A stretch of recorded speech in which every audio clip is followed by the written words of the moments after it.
Hello, everyone, and welcome to the Face Your Ears podcast. Welcome to the new year and the very first episode of 2024. My name is Justin Hoshella, and I'm joined again by Rich Bozick. Happy New Year!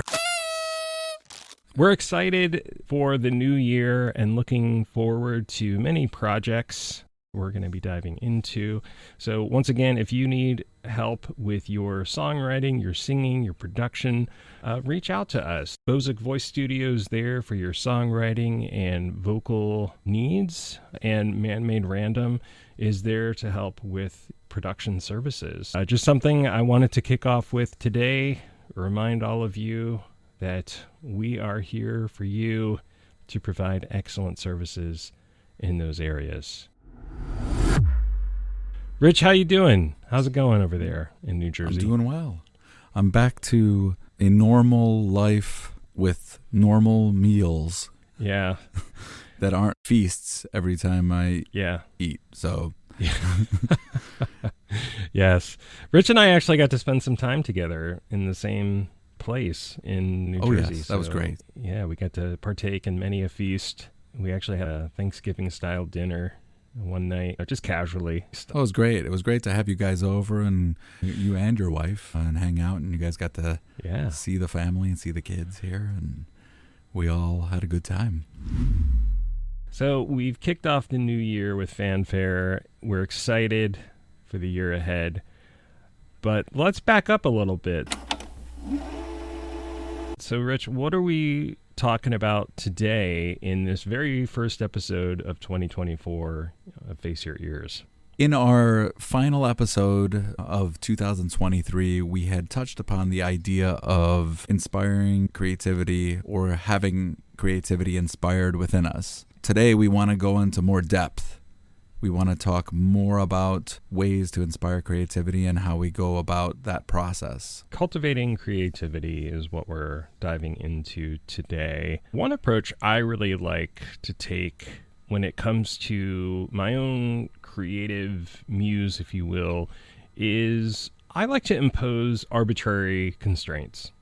So what does that mean? I just arbitrarily pick a constraint. So do you handcuff yourself to the refrigerator and then you have to try to see if you can make it to the DAW to record something? Exactly, yeah. Or I only operate my studio with my nose. Let's see how far that gets me.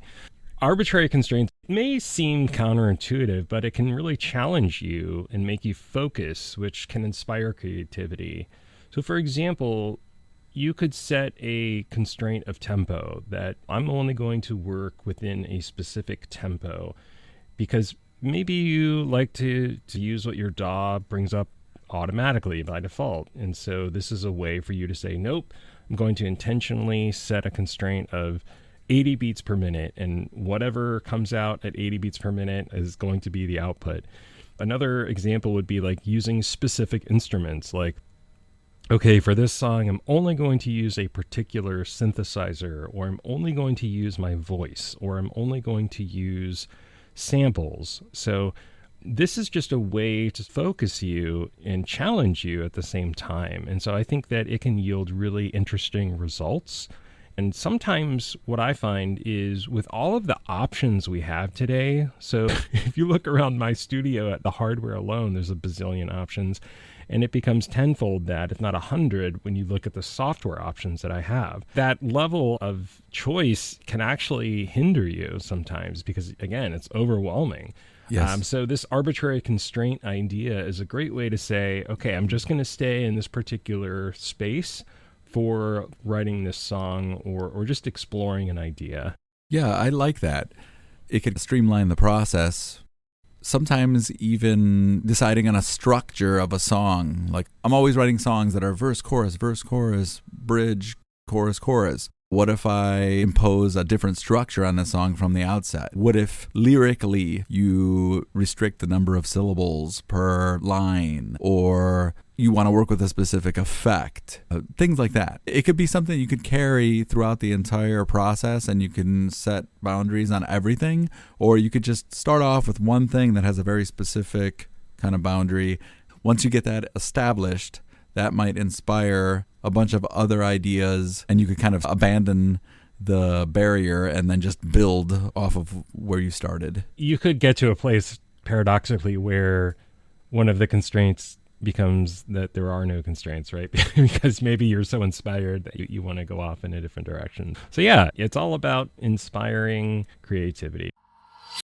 This kind of segues nicely into what I was thinking about when I'm working on music. The thing that I'm allowing more of is the process to be messy. So you sit down, you start maybe tinkering with the keyboard, or you start singing some melodies or playing something on the drum kit or whatever, and you kind of ride that wave and you allow that to take over and dictate the process. So there might be a nice riff on the keyboard that you think of and you're like, I like this, but I don't know if I could use it right now. Let me archive it, let me record it and archive it, and then I could add it in later or use it for something else. Basically capturing ideas whenever they hit. So throughout the day, you might be walking around and you think of a lyric idea, pull out the phone, immediately jot it into your notes or write it down into your calendar or notebook or whatever that you have with you. And what you'll notice is over time, if you keep doing this, you're going to start building up this body of ideas that you can draw from and you could flesh out or you could combine or you might never use. But at least you're opening up the doors to creativity so that you can allow the ideas to flow and you don't get caught on one idea all the time. What are your thoughts on that? I agree. I think that's a really great point of view. It's sort of like capturing lightning in a bottle, right? Like not everything is going to be lightning in a bottle, but what you were driving at was that getting into the habit or the process of jotting down ideas or capturing ideas in the moment is a really good habit to get into creatively. I've heard others say that you think of something, an idea, a lyric, a sound, whatever, write it down, capture it somehow because you will forget it. Yeah. That is a guarantee and a promise. As human beings, we're busy, we move on to things, we'll forget. Yeah. Done that so many times or something when I'm like, oh man, that's really good. I'm falling asleep or something and I like, oh, I should write that down. And then I conk out and then it's gone. Yeah. Treat every idea as if you're not going to remember it and archive. Yeah. I love that. Another thing that comes to mind is sound exploration. So I have said this before in this podcast, I love sound. So one of the things that I love to do is just sometimes dive into the well. In a way, it's sort of the opposite of arbitrary constraints. It's sort of like opening the floodgates. So exploring sounds, instruments, effects, just focusing on the element as opposed to the end result of a song. Mm-hmm. So as an example of that, I got a new coffee maker for Christmas, and it just makes these really weird sort of robotic mechanical sounds. And I'm like, I need to sample these and just experiment with putting them in a Logic Pro sampler and playing with them and stuff. But that's kind of the idea, is like grabbing sounds, whether they're preconceived drum loops or synthesizer presets or sounds in the open environment, can lead to interesting things. That's something that tends to inspire me and really cultivate a sense of curiosity and creativity in my music production. Yeah. Get into the sound banks in your DAWs. I know Logic has a lot of sounds that they include by default in the software. And it's easy to just get caught up on one sound like every time you're writing.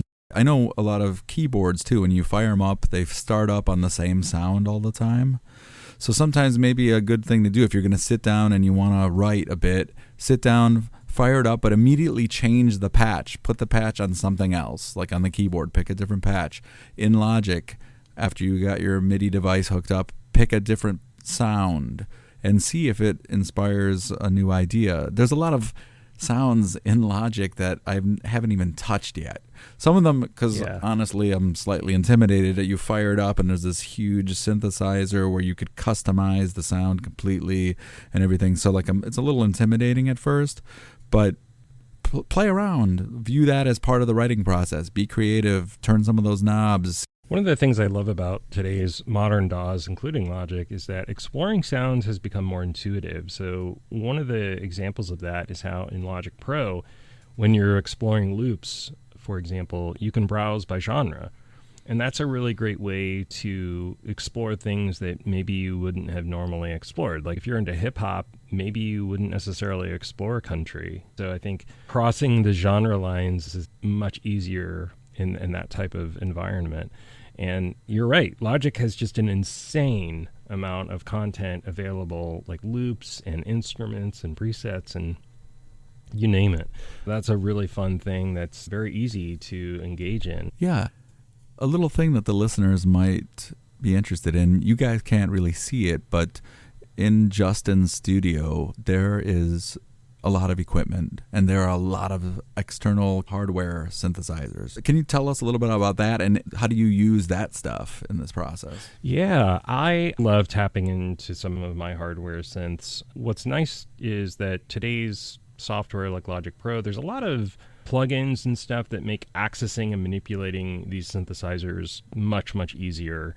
So for instance, I have a rack-mounted synthesizer that interfaces through MIDI and very tedious to program because it has a tiny window about the size of a stick of gum, and diving into it and tweaking the settings is just super tedious. But I've got great plugins that essentially allow me to tweak the settings through my DAW. So I can access filters and settings, with my mouse, as opposed to clicking a bazillion times to, tweak 2 or 3 settings. So that's one way that I explore it. And it just makes jumping through the presets easy. It makes tweaking those presets really easy.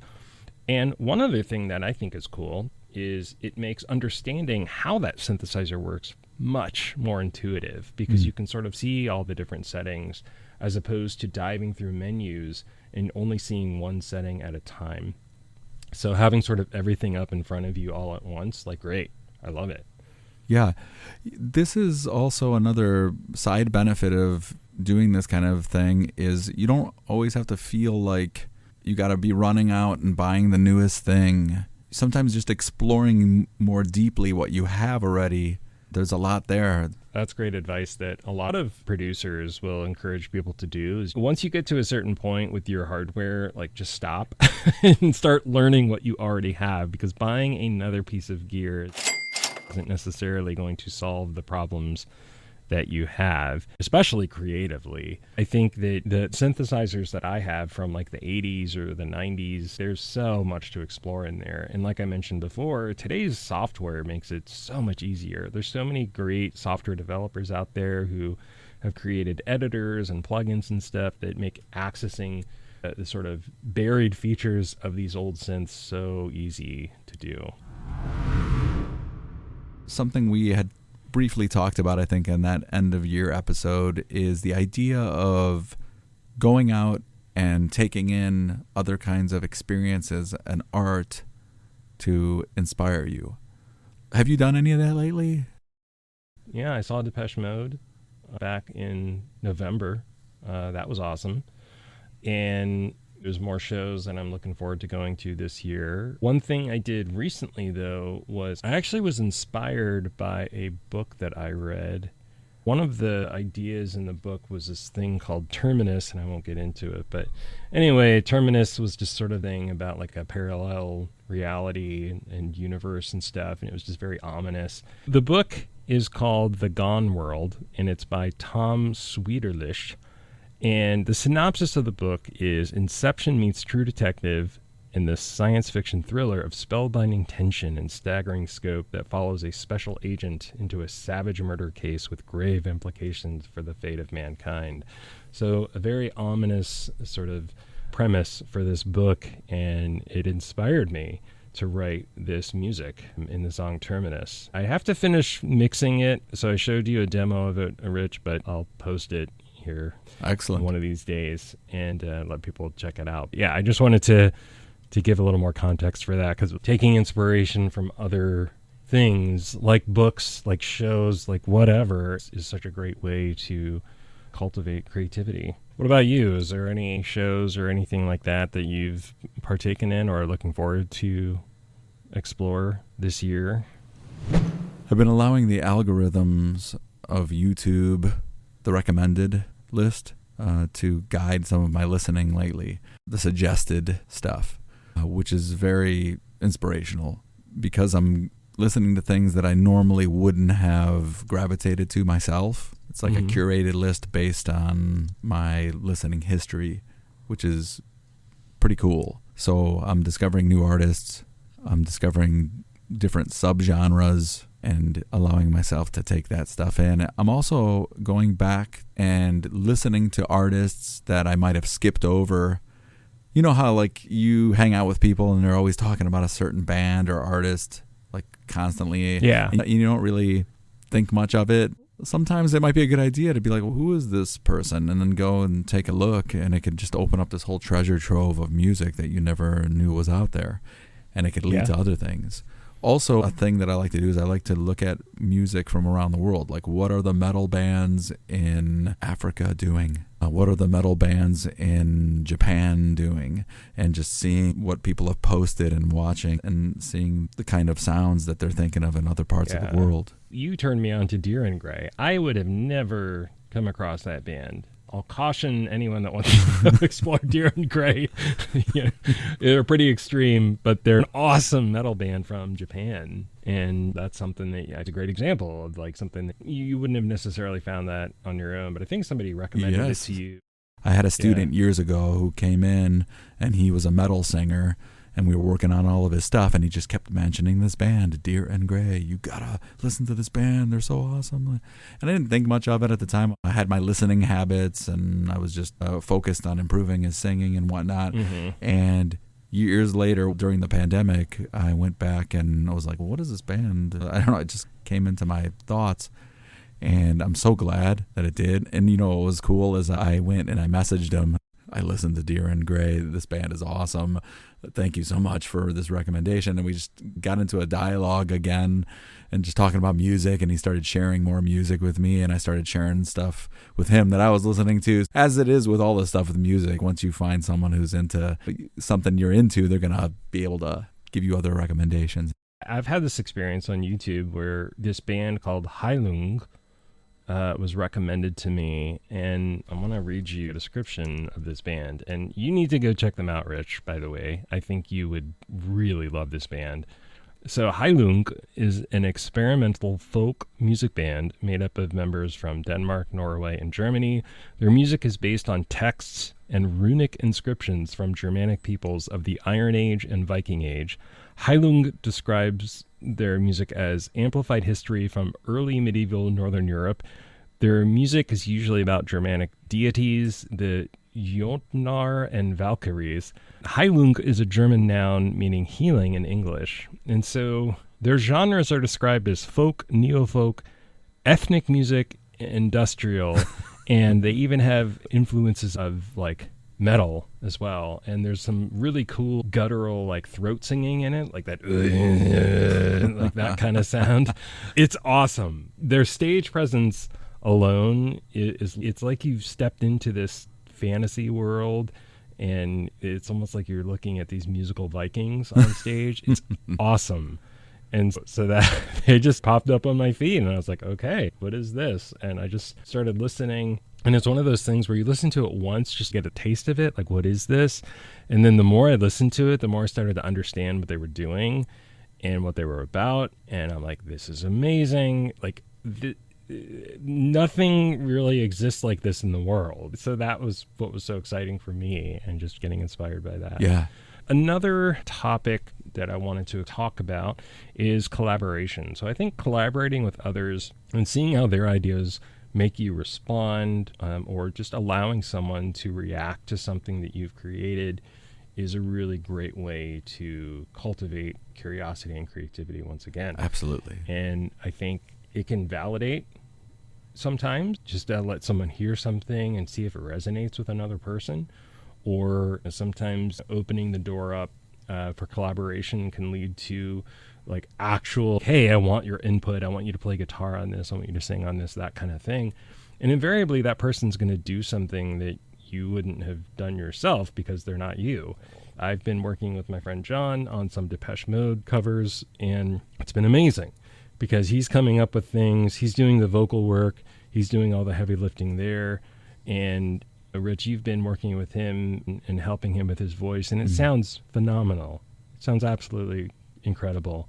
And I love the vocal arrangements he's doing, and the sound of his voice is fantastic. And he's also a guitar player, so I've asked him, hey, try some guitar stuff here or there, or a solo like this or that, and just kind of let him do what he does. What works really well for John and I is that we give each other absolute freedom. You know, whatever he comes up with, I'm like, cool, I'll just use it. And he's like, hey, man, do whatever you want with this. And that's just kind of how we roll with each other. Our collaborative relationship in that regard is just so free and open. And I think that just leads to some really interesting creative results and a lot of fulfillment and joy for the two of us as musicians, just allowing both of us to express ourselves and use our talents as naturally and as freely as we can. So it's just something I love to do.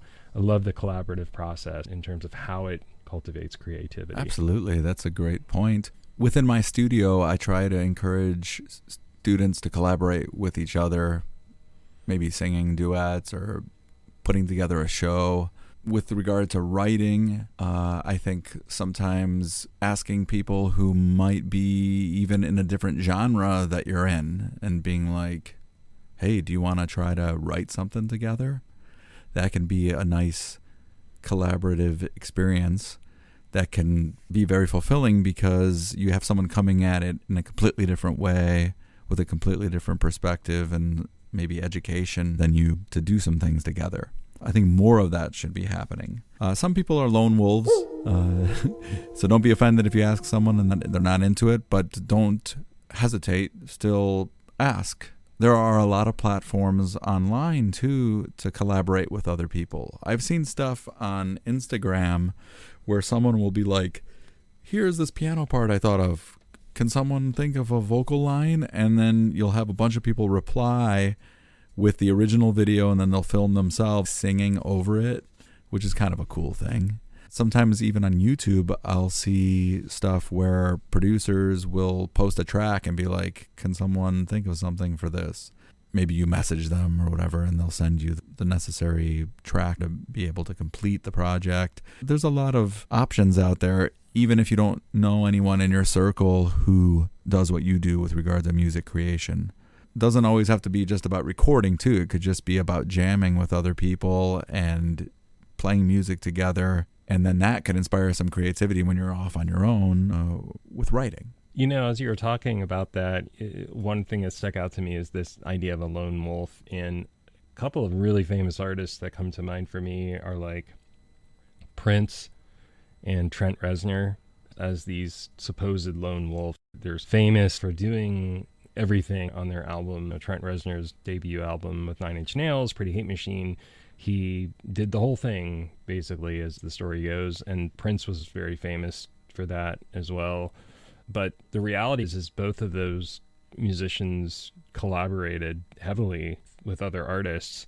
And I would argue that as their career progressed, they collaborated more and more with different people, just sort of naturally. Mm-hmm. I think that's when some of their best music was happening, when they were working with different producers or artists or whatever. And so I think that in general, humanity is better when it's collaborative. That's just my philosophy. I think we're better when we do engage with other people and we do cultivate relationships, because then we get inspired and we inspire others and really cool things will happen. That's great. Just to recap what we talked about here today, we talked about the idea of imposing arbitrary constraints. We talked about the idea of allowing yourself to be messy in the process and just capturing ideas as they come. Sound exploration. Dig into those old devices, dig into the DAW and find those sounds that you've been avoiding. And then get out and see things and experience things and live life. Get together and allow your relationships, allow your work, all that stuff to inspire and to help create. And don't be afraid to collaborate.